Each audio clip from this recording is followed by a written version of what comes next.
Assalamualaikum warahmatullahi wabarakatuh. Jumpa lagi bersama saya Rianda. Pada video kali ini saya akan membahas tentang topologi jaringan ring atau token ring.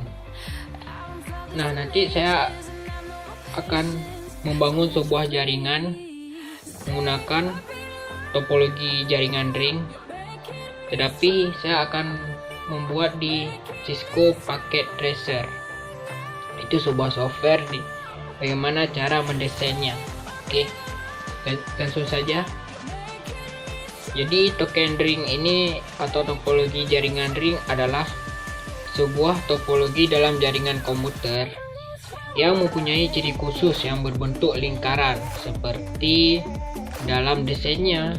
Berarti topologi ini desainnya itu berbentuk sebuah lingkaran seperti cincin. Nah, semua workstation dan server dihubungkan menjadi satu, membentuk pola lingkaran. Oke, kita masuk ke dalam kelebihan dan kekurangan topologi ring. Kita bahas yang kelebihannya dulu. Yang pertama itu lebih murah. Yang kedua, tidak diperlukannya host. Jadi yang ketiga, kecepatan dalam pengirimannya yang tinggi. Yang keempat, mudah dalam perancangan. Jadi topologi ring ini kalau dirancang tuh tidak susah lah, mudah. Berarti proses instalasinya itu mudah. Kemudian pengaksesan data yang optimal. Selanjutnya penggunaan kabel yang sedikit dan komunikasi antar terminal mudah. Kemudian mampu melayani trafik yang padat. Selanjutnya kita bahas tentang kekurangan atau kelemahan topologi ring. Jadi yang pertama yaitu pengiriman suara, video, dan data yang buruk. Yang kedua, kerusakan pada salah satu komputer dapat menyebabkan jaringan lumpuh. Jadi teman-teman, misalkan ada satu PC yang tidak pas atau yang tidak beres, kemudian ini dapat menyebabkan jaringan lumpuh. Jadi otomatis kalau misalkan satu lumpuh itu tidak bisa berjalan, jadi semuanya error. Kemudian memerlukan penanganan dan pengelolaan khusus bundles. Selanjutnya, kinerja komunikasi bergantung dari banyaknya node yang terdapat pada jaringan. Nah, itu saja. Oke, lanjut saja. Kita akan membahas dan mempraktek bagaimana cara membangun jaringan jenis topologi ring dengan switch menggunakan Cisco Packet Tracer. Ini adalah aplikasi untuk mendesainnya. Ini masih kosong. Di sini perencanaannya saya sudah menyiapkan. Ada 6 buah PC, 6 buah switch, kemudian 6 buah kabel strike dan 6 buah kabel crossover. Kita ambil saja di sini. Kita bisa search di sini, kemudian atau langsung pilih device. Nah, di sini sudah ada perangkat-perangkatnya. Kemudian kita atur dulu. Kita pilih 6 buah saja. Nanti kita atur balik.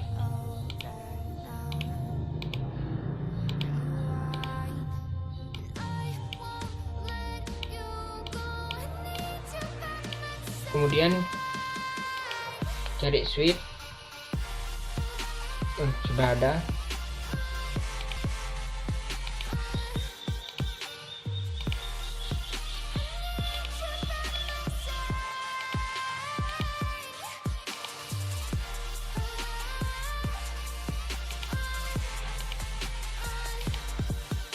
Ini masih amburadul. Kita rapikan biar lebih bagus.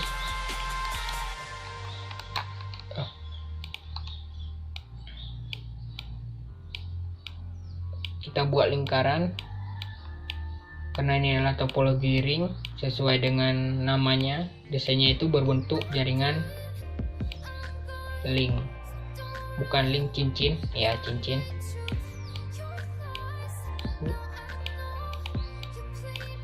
Ini sudah ada 6 buah PC, 6 buah switch. Kemudian selanjutnya untuk 6 buah kabel strike. Nah, untuk pengkabelan kita ambil di sini. Sini bisa auto Ini adalah untuk otomatis dan ini adalah untuk manual. Yang saya klik sini, kita praktekkan satu. Nah,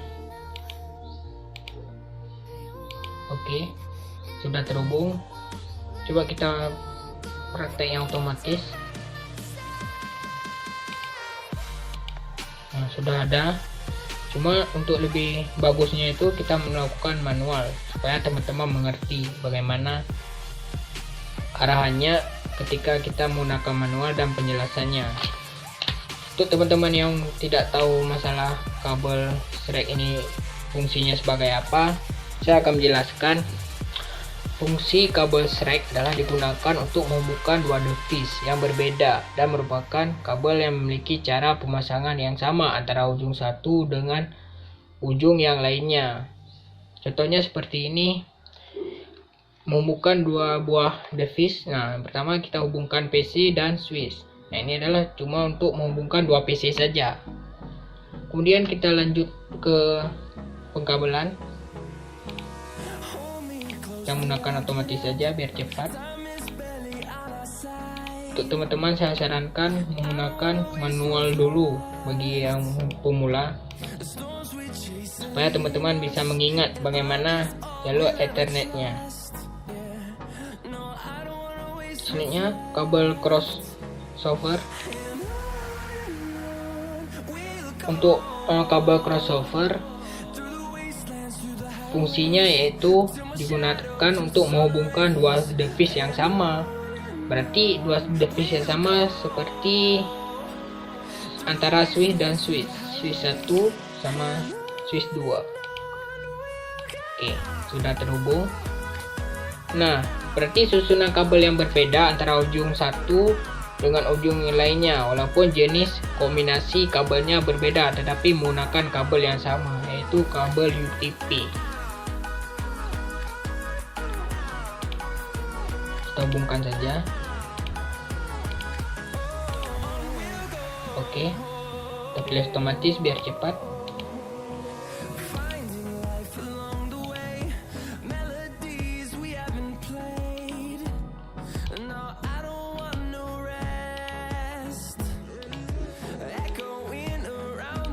Nah, sudah berbentuk lingkaran. Sini sudah jadi. Kita atur.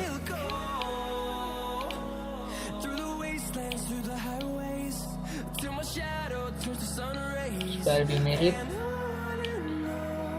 Nah, kemudian selanjutnya bagaimana cara menghubungkan jaringan tersebut, bagaimana cara kita membangun. Oke, selanjutnya kita akan masukkan IP-nya. Kita pilih yang manual saja. Oke, ini adalah alamat IP untuk PC 0 10. Oke, ini sudah muncul. Ini adalah tipe IP kelas C. Kemudian selanjutnya kita isikan juga 11. Oke, udah betul.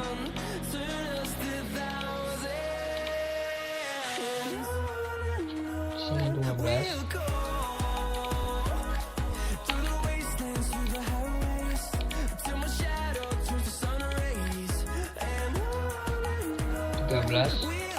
Oke.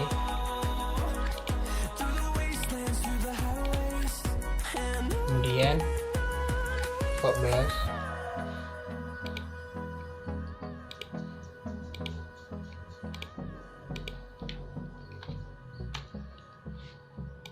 Nah, sudah selesai semua. Coba kita hubungkan. Sukses. PC 0 ke PC 1 sukses. PC 2 juga sukses. Sukses. Terhubung. Nah, ini juga sukses. Ke PC 4, kemudian ke satu lagi PC 5. Nah, sukses. Nah, kalau misalkan teman-teman mau dari, misalkan kita ambil dari PC 5 ke PC 2. Nah, sukses juga. Oke, selesai. Itu secara manual. Kemudian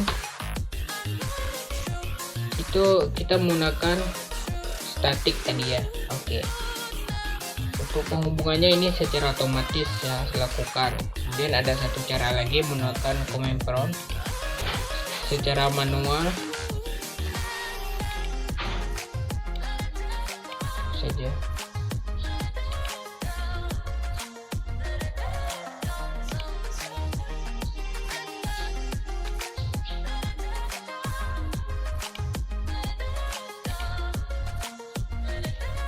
Ini di atas salah karena tadi saya cuma tes saja.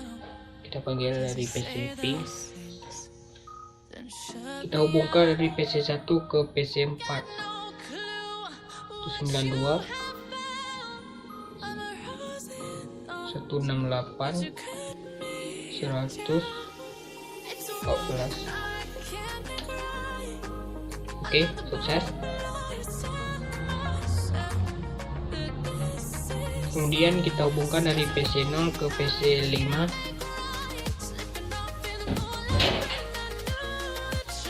Ping 192 168 115.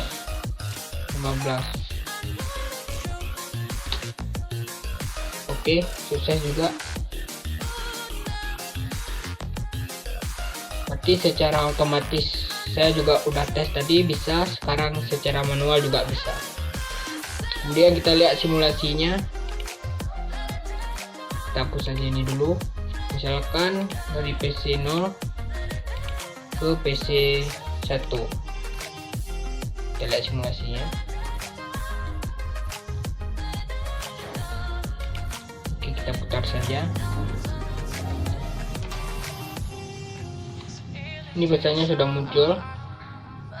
Ini jika kita menggunakan statik,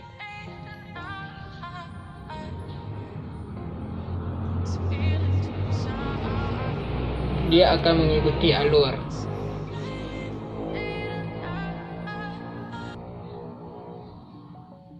Misalnya dari switch ke switch.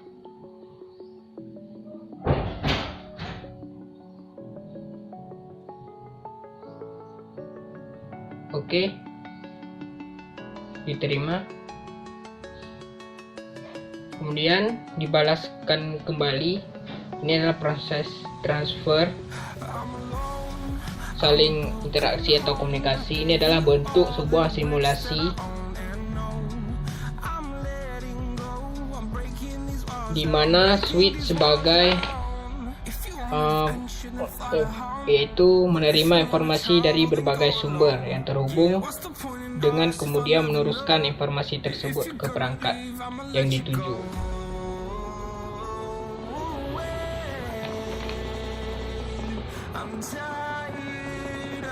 Oke, selesai. Pesan diterima. Selanjutnya kita akan menggunakan DHCP. Nah, ini secara otomatis. Kita ganti saja. Ini IP-nya akan muncul sendiri.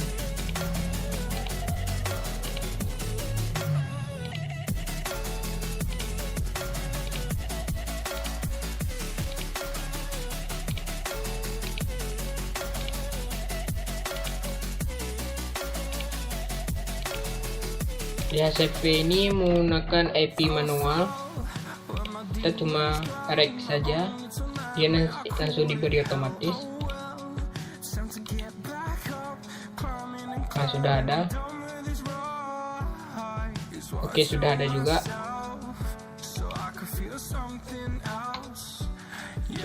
Prosesnya sama, kita panggil melalui command prompt boleh, otomatis juga boleh. Di PC 2 ke PC 3, kita lihat sukses. Kita hapus dulu biar teman-teman tidak bingung. PC 2 ke PC 1 sukses, sama aja berarti. Namun kalau misalkan kita merequest alamat IP-nya, di sini dikasih IP address tipe kelas B, yaitu yang dimulai dari 128 nilai oktav pertama sampai 191. Di sini nilai oktav pertamanya yaitu 169. Oke teman-teman, jadi untuk implementasi token ring atau topologi jaringan ring ini terdiri dari penggunaan kabel 150 ohm. Jadi setiap stasiun dihubungkan ke output port pada sebuah stasiun sebelah dan input port pada stasiun yang sebelahnya lagi. Aliran token ring ini adalah unidireksional, berarti satu arah. Nah, jadi akan menjadi masalah besar jika kabel-kabel yang menghubungkan dua stasiun putus atau rusak. Karena saya sudah jelaskan tadi mengenai kelemahan topologi jaringan ring ini, yaitu apabila ada salah satu komuter atau kabel yang rusak yang tidak berfungsi, maka masalahnya itu akan mempengaruhi semua jaringan, berarti bisa dikatakan gagal. Oke, mungkin cukup sampai di situ penjelasan dari saya. Karena saya seorang mahasiswa, mungkin boleh dikritik atau ada saran atau masukan untuk sebagai ilmu saya lagi, bagaimana saya akan mempelajarinya lebih dalam lagi tentang sebuah jaringan komputer. Nah, untuk itu saya minta maaf jika ada kekurangan atau tutur bahasa saya yang tidak sopan. Saya minta maaf. Lebih dan kurang saya undur diri. Assalamualaikum warahmatullahi wabarakatuh. Terima kasih buat yang sudah menonton. Semoga bermanfaat bagi kalian semua.